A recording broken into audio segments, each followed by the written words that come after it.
बिस्मिल्लाहिर्रहमानिर्रहीम। बेटा welcome to lecture number 3 second year English. हमने दो पैराग्राफ इसके पढ़े हैं, उसके सवालात भी हमने किए हैं। पहले पैराग्राफ से इसने स्टार्स के साइज़ के बारे में बताया और उनकी तादाद के बारे में बताया। दूसरे पैराग्राफ में इसने बताया कि स्टार्स जो है ये कर क्या रहे हैं, क्या ये स्टेशनरी है, क्या ये मूविंग है, ट्रैवलिंग, अगर ये ट्रैवल करते हैं तो कैसे करते हैं, इनके ट्रैवल करने का जो है मोड क्या है। और साथ में उसने इस बारे में ये भी बताया कि हमें अंदाज़ा हो जाना चाहिए कि इस कायनात में ज़मीन का हुजम जो है, अगर आप इसको पूरे इसके साथ मैयर करते हैं बेटा हुजम के साथ जो है, तो आलमोस्ट नेग्लिजिबल है, नेक्स्ट टू नथिंग है। ठीक हो गया।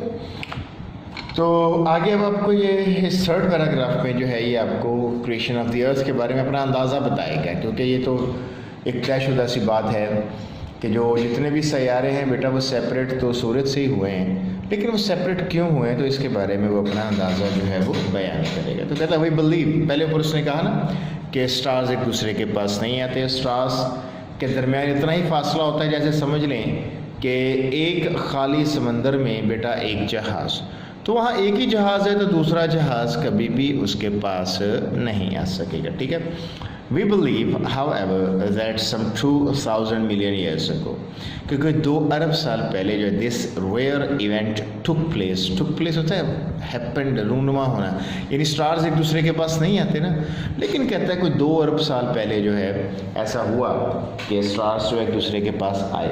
अब इंटरेस्टिंग बात यह है कि ज़मीन की उम्र निकाली उन्होंने 2 अरब साल जो है, 2 अरब साल पहले ये सूरज का हिस्सा थी। मगर इंटरेस्टिंग बात यह है कि जो लाइफ है ज़मीन पर एग्जिस्ट करती है और जितनी एवोल्यूट हो चुकी है, इसके लिए 2 अरब क्या तो कई हज़ार अरब साल भी कम है। अगर एवोल्यूशन हुई इस फॉर्म के अंदर हुई, टाइम तो चाहिए ना इसके लिए। तो अब जो साइंटिस्ट है उसका मानना है, उनका ये मानना है कि जो लाइफ है जो हमारी ज़मीन पर है, इसकी एवोल्यूशन जो है इर्तिका कहीं और हुआ है, और उसके बाद जिस प्लैनेट पर इर्तिका हुआ वो किसी वजह से किसी तरीके से हमारे प्लैनेट के पास आया और हमें इस प्लैनेट पर शिफ्ट करके, यानी हमारी ज़मीन पर शिफ्ट करके वो आगे कहीं और चला गया। तो कहता है कि this rare event took place, ये वाक़या हुआ, एंड दैट, और ये एन अदर स्टार, एक और स्टार जो है वेंडरिंग ब्लाइंडली थ्रू स्पेस, घूमना, ब्लाइंडली होता है अंधा धुंध, माइंडलेसली, हीडलेसली जो है, happen to come near the sun, वो इत्तफाकन हमारे सूरज के पास आ गया। एक और तारा था वो बड़ा था, हमारे सूरज के पास आ गया। Just as the sun and moon raise rise on the earth, जिस तरह सूरज और चाँद ज़मीन पर लहरें पैदा करते हैं। हम जानते हैं हमारी ओशियंस हैं, उनके अंदर टाइड पैदा है, टाइड लो टाइड में तो जज़र असगर अकबर पैदा होते हैं। तो हमें पता है वो क्यों पैदा होते हैं, वो चाँद की बेटा ग्रेविटी की वजह से होते हैं। अब देखें वो कहता है just as the sun and moon raise tides। ठीक है आगे। अब देखें सन के साथ दा है और मून के साथ बेटा नो डेफिनेट आर्टिकल, कोई डेफिनेट आर्टिकल इसके साथ जो है वो नहीं है। किसके साथ बेटा? मून के साथ जो है।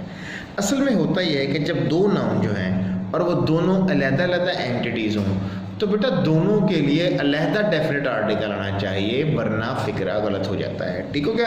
अगर आप एक तरफ आर्टिकल लगाएंगे, जैसे for example a poet and teacher, it means एक ही आदमी है और वो पोएट भी है और वो टीचर भी है, इज कमिंग।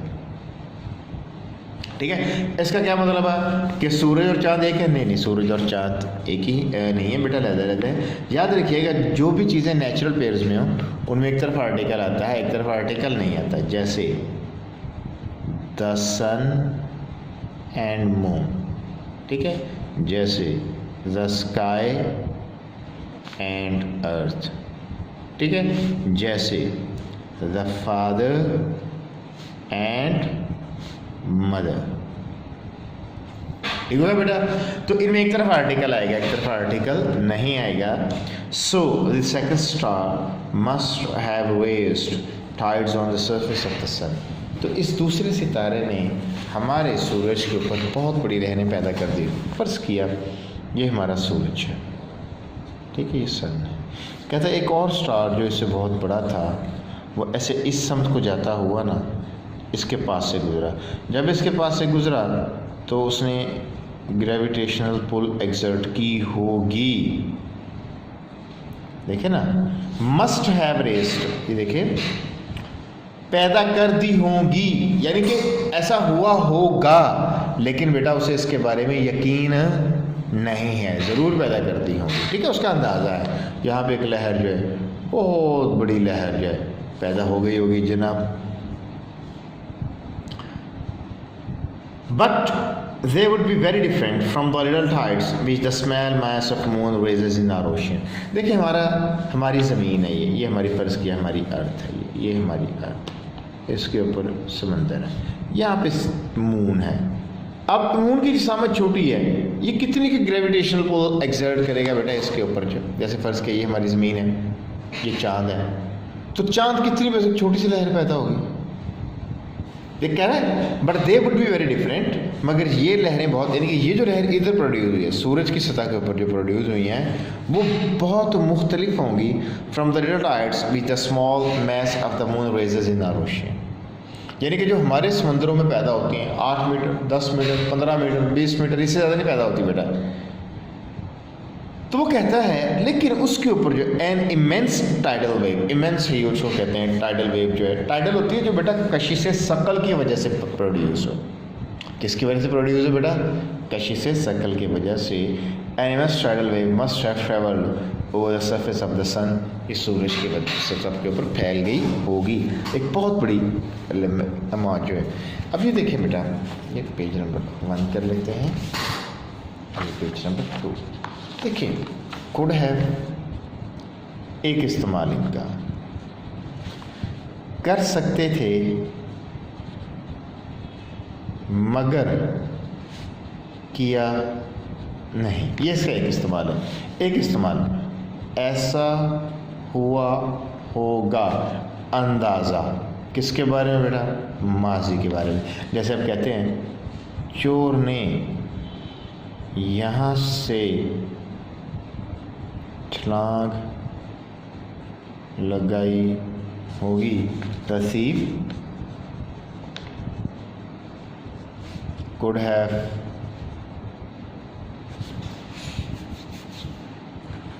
might have या should have, कोई भी आ सकता है।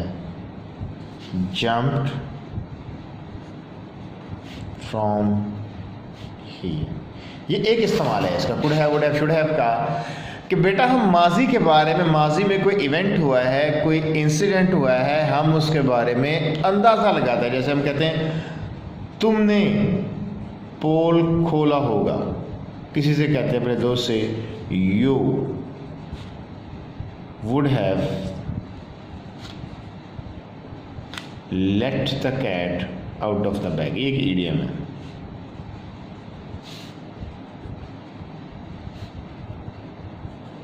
ठीक है, तो ये बेटा इनका इस्तेमाल कहते हैं बहुत बड़ी टाइडल वेव जो है वो फैल गई होगी, at last forming a mountain, हत्ता के एक पहाड़ बन गया होगा, सो हाई, इतना बड़ा, that we can hardly imagine it, कि हम बमुश्किल ही इसका तसव्वुर कर सकते हैं। दैट वी कैन हार्डली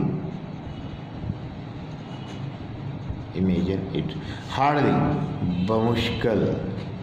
बेटा यहाँ जो एडवर्ब है ये है एडवर्ब ऑफ फ्रीक्वेंसी। कौन सा है? फ्रीक्वेंसी। याद देखिए जो यहाँ है which are hardly bigger than the earth, यहाँ पर ये बेटा एडवर्ब ऑफ फ्रीक्वेंसी नहीं है। एडवर्ब ऑफ फ्रीक्वेंसी उस वक्त होगा जब ये वर्ब को क्वालिफाई करेगा। किसे क्वालिफाई करेगा? वर्ब। अब ये वर्ब को क्वालिफाई नहीं कर रहा बल्कि किसको क्वालिफाई कर रहा है? एडजेक्टिव को क्वालिफाई कर रहा है। ठीक हो गया। अब ये देखिए हार्ड है ना, हार्ड, देखिए this is a hard rule, ये एक सख्त रूल है, हार्ड रूल को क्वालिफाई कर रहा है। ये यहाँ पर क्या हुआ? एडजेक्टिव। ठीक है, ही वर्क्स हार्ड, यहाँ पर हार्ड किसको क्वालिफाई कर रहा है? वर्क्स को, तो ये क्या हुआ? एडवर्ब। यानी यहाँ से पता चला जो हार्ड है वो एडजेक्टिव भी है और वो एडवर्ब, दोनों फंक्शन करता है। और जैसे आप आएंगे हार्डली में तो ये भी एडवर्ब है, लेकिन ये कौन सा एडवर्ब है? Adverb of frequency. हार्ड कौन सा एडवर्ब है? Adverb of manner. हार्ड कौन सा एडवर्ब है बेटा? और हार्डली कौन सा एडवर्ब ऑफ फ्रीक्वेंसी? अब आपने याद रखना है कि जो एडवर्ब ऑफ मैनर है,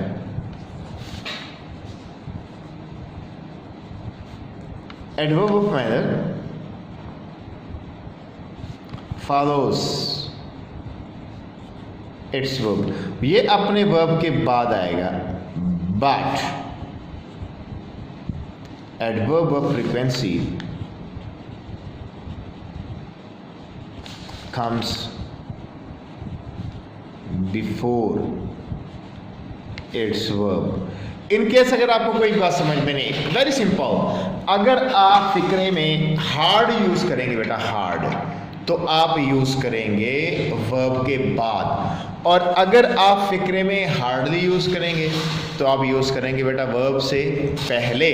अगर आप इसकी तरतीब चेंज करेंगे तो फिक्रा क्या हो जाएगा? गलत। जैसे अगर आप ऐसे लिखेंगे, ही वर्क्स हार्डली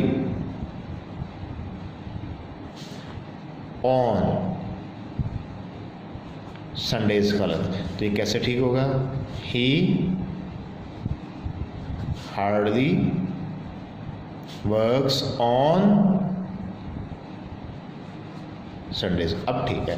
और अगर हार्ड एज एन एडवर्ब, तो हार्ड जो है बेटा अपने वर्ब के बाद आएगा। सिंपल ये फिक्र हमने किए हुए, he works hard on Sundays, ये ठीक है।